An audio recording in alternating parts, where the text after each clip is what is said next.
Bonjour bien-aimés et bienvenue à notre méditation de ce jour. Ça, c'est la dernière méditation de la semaine.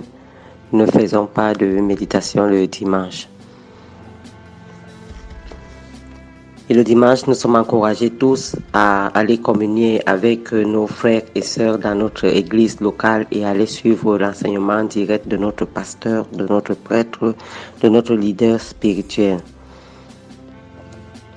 Éternel notre Dieu, nous te bénissons et nous te rendons d'infinies grâces pour la force et le courage que tu nous donnes, Seigneur, de ne pas abandonner l'œuvre et de toujours continuer pour ceux qui écoutent le courage d'écouter, pour ceux qui méditent le courage de méditer, pour ceux-là qui te cherchent même à tâtons, le courage de te chercher même à tâtons, parce que nous savons, ô Seigneur, qu'il est bon pour nous d'être victorieux en toi que de gagner le monde.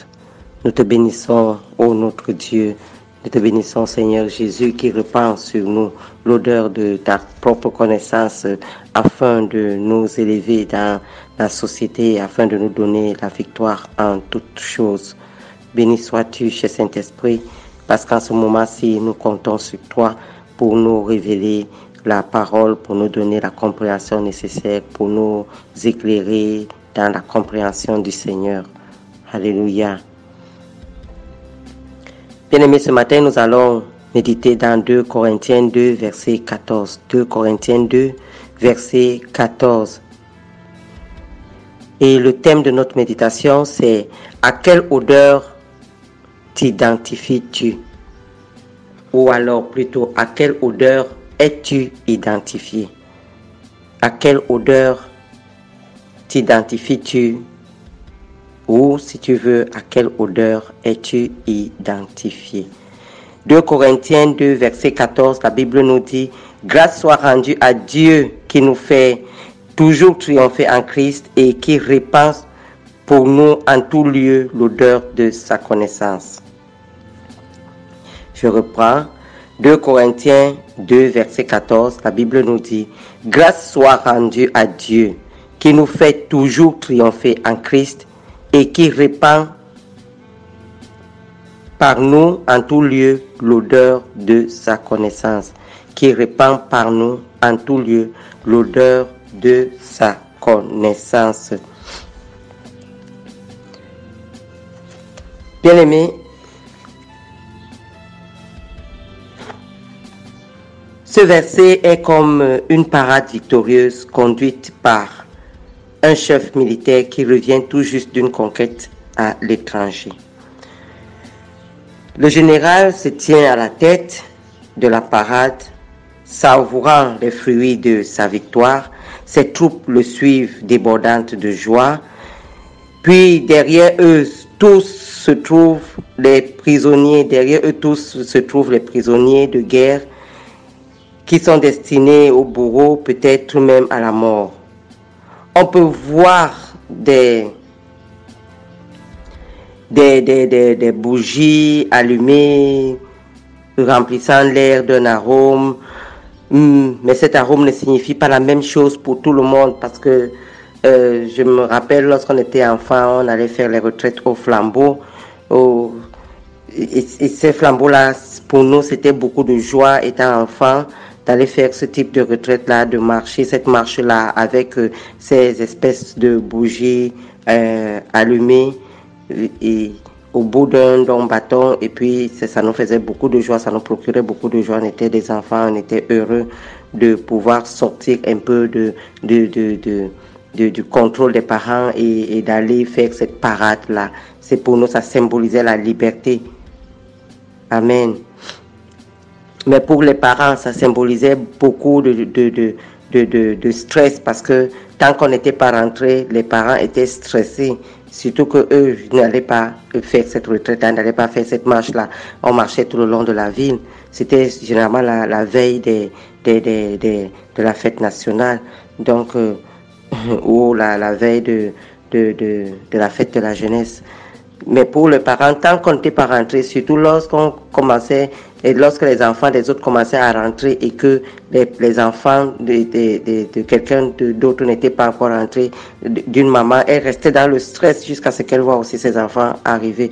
Donc la retraite au flambeau ne signifiait pas la même chose pour nous tous. C'est la même chose.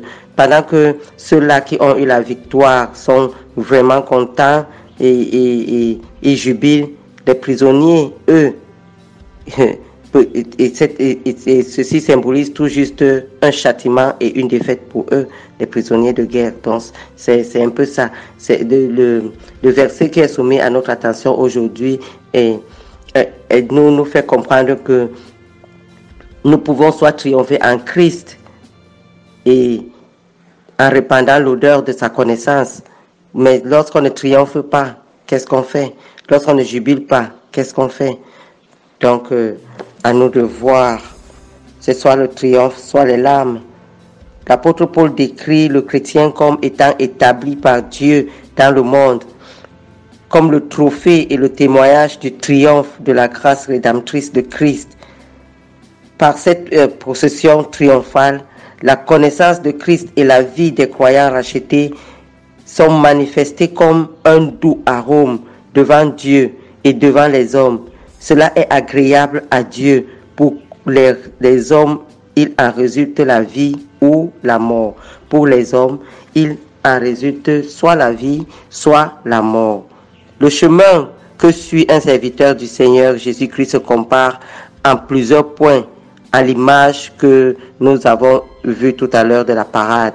Le Seigneur le conduit toujours à la victoire, bien que cela ne ressemble pas toujours à la victoire. Il reste qu'il se trouve du côté de la victoire et Dieu ne perd jamais sa cause. Où qu'il aille, il répand l'odeur du Seigneur Jésus avec lui. Mais cette odeur ne signifie pas la même chose pour tout le monde. Pour ceux qui se prosternent devant le Seigneur Jésus-Christ, cette odeur est l'odeur de la vie éternelle. Par contre, pour ceux qui rejettent l'évangile, c'est une odeur de mort et de destruction. Dieu est cependant glorifié dans les deux cas. Il est glorifié dans le salut de celui qui se repent. Écoute-moi bien, bien-aimé. Et il sera prouvé qu'il a raison en rejetant ceux qui périssent au jour du jugement. Ces derniers feront face à Jésus-Christ devant le grand trône blanc et ne pourront blâmer Dieu de leur sort. Ils auront eu l'occasion de recevoir le salut, mais l'auront refusé. Nous jugeons souvent l'efficacité du service chrétien au nombre de personnes sauvées, mais en fait, nous ne faisons pas bien. Nous ne comprenons pas très bien la chose. Peut-être que lorsque nous lisons le passage de ce matin, il nous suggère qu'il serait aussi valable de juger notre service selon le nombre de personnes qui, après s'être fait clairement présenter l'évangile, le rejettent et se dirigent droit vers l'enfer, parce que eux aussi éprouvent l'existence de Dieu, éprouvent la vérité en Dieu, éprouvent que Dieu est Dieu. Amen. Donc, quel que soit ce que nous choisissons, c'est pour notre bien. Si nous choisissons la vie, nous faisons bien. Mais si nous choisissons la mort, de toutes les façons, Dieu n'en est pas moins prouvé. Amen. Et donc, toi qui évangélises, l'important pour toi, c'est le nombre de personnes touchées à qui tu présentes réellement l'évangile. Ce n'est pas le nombre de sauvés. Pour toi qui évangélise, ce n'est pas le nombre de sauvés, c'est le nombre de personnes que tu as réellement touchées et à qui tu as vraiment présenté l'évangile. Parce que dans un cas comme dans l'autre, le Seigneur est glorifié. Alléluia. Dieu est glorifié dans les deux cas. Pour lui, il se dégage une odeur de grâce dans le premier cas de ceux-là qui acceptent l'évangile que nous leur prêchons. Et dans le second cas, une odeur de justice. Ça, c'est ce qui se dégage en ce qui concerne Dieu. Soit une odeur de grâce pour les uns et une odeur de justice pour les autres parce qu'ils ont eu le même évangile qui nous a tous été présenté, mais ils l'ont rejeté. Alléluia. Donc, ceci entraîne de sérieuses conséquences lorsqu'on nous présente l'évangile ou lorsque l'évangile est présenté à quelqu'un. Cette présentation de l'évangile va entraîner de sérieuses conséquences. Alléluia. Mais notre Dieu demeure Dieu et est prouvé être Dieu, quel que soit le cas. Amen. Bien-aimé, je vais m'arrêter là ce matin. Choisis l'odeur de la grâce. Choisis l'odeur de la victoire. Choisis l'odeur de la connaissance du Seigneur Jésus-Christ, l'odeur de la vie éternelle. C'était Maman Suzanne ce matin. Tu es abondamment bénie. Shalom, shalom.